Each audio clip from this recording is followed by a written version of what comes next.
Dewata Bali terkenal dengan berbagai kesenian dan budayanya. Salah satunya kayak tadi tuh yang ada di awal-awal cuplikan videonya. Ogoh-ogoh yang lagi diangkat para pemuda Bali. Nah, Sobat Nusantara, sekarang kita udah ada di depan Pura Darmasidi. Sekarang kita langsung masuk aja ke dalam yuk.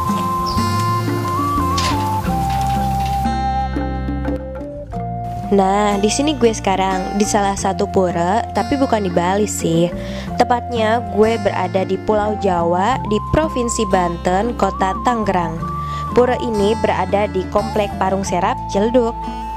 Masyarakat Bali punya tradisi unik nih sahabat. Satu hari sebelum hari raya Nyepi, mereka bersama-sama akan mengarak ogoh-ogoh keliling desa. Untuk kalian nih yang belum tahu ogoh-ogoh itu apa, kalian tuh wajib tonton acara ini. Kenapa? Ya biar tahulah ogoh-ogoh itu apa. Sekarang kita akan bertemu dengan salah satu pemuda Bali yang sedang membuat ogoh-ogoh. Yuk, let's go. Om Swastiastu. Om Swastiastu. Dari mana ini? Saya dari Seni Nusantara. Iya nih, kita dari Seni Nusantara mau tahu kan hari raya Nyepi kan sebentar lagi. Ini Iya.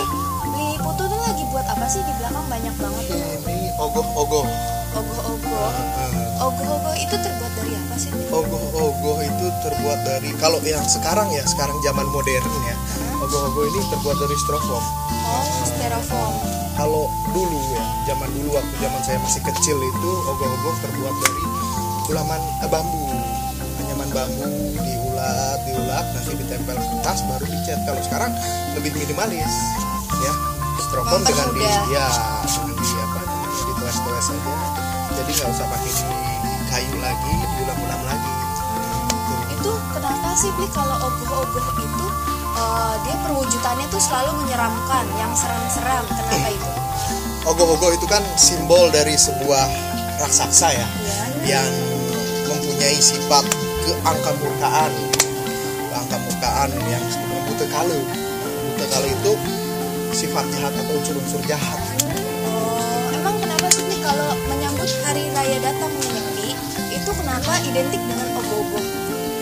Karena dalam agama Hindu sebelum hari raya Nyepi itu ada melasti itu mencucikan diri.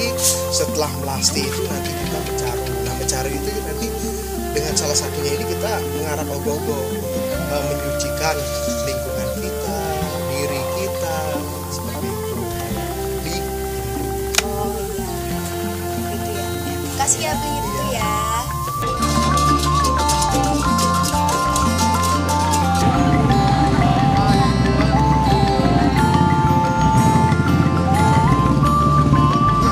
Wah, gila, keren banget nih hasil ogoh-ogoh yang dibuat oleh para pemuda Hindu Bali di Banten.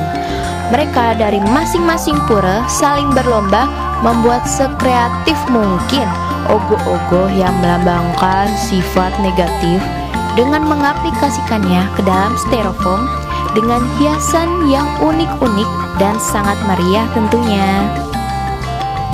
Abis wawancarai Bli Putu, orang yang membuat ogoh-ogohnya, nggak lengkap ya rasanya kalau nggak wawancarai bapak yang satu ini nih. Bapak ini sebagai pembina masyarakat Hindu Banten. Yuk kita tanya-tanya soal ogoh-ogoh yang ada di Banten. Di tahun 2001 dan tahun 2002 kita khususnya Sekot Rumah Rumi Ciledug pernah juga ikut meramaikan pawai ogoh-ogoh di Monas, yang mana pada saat itu hanya memutarnya di Monas, tidak keluar dari areal Monas. Kita pernah ikut bersama-sama berpartisipasi di DKI karena di Provinsi Banten belum diadakan. Pada saat kita ikut di Monas, kebetulan saya ketua muda-mudi dulu PSDAD. Artinya ogoh-ogoh yang kita buat itu adalah dalam bentuk raksasa gembrot hitam, karena juga tidak terlalu mahir membuat ogoh-ogoh pada saat itu, asal berbentuk saja. Tetapi Awi Bunamastu sebagai lambang daripada buta kala pada saat itu memang sangat diapresiasi oleh teman-teman kita di DKI. Umat Hindu itu sendiri tidak tidak hanya semata-mata akan berpikir dalam konteks ritual saja. Jadi kita berpikirnya secara global, bagaimana ritual juga berjalan, kreativitas anak muda khususnya generasi muda Hindu juga akan dibangun, sehingga di semua lini memang akan bisa berjalan dengan baik dengan membuat ogoh-ogoh. Dan ogoh-ogoh ini kan tidak bisa dibuat 1, 2 sampai 1 minggu selesai.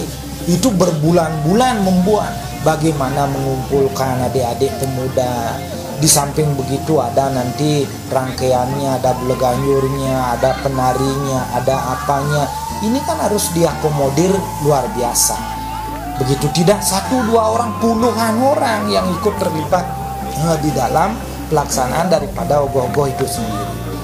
Pada dasarnya kalau perbedaan yang signifikan terkait dengan ogoh-ogoh, kondisi di Bali dengan di Banten atau bahkan di Jakarta, pada dasarnya adalah sama.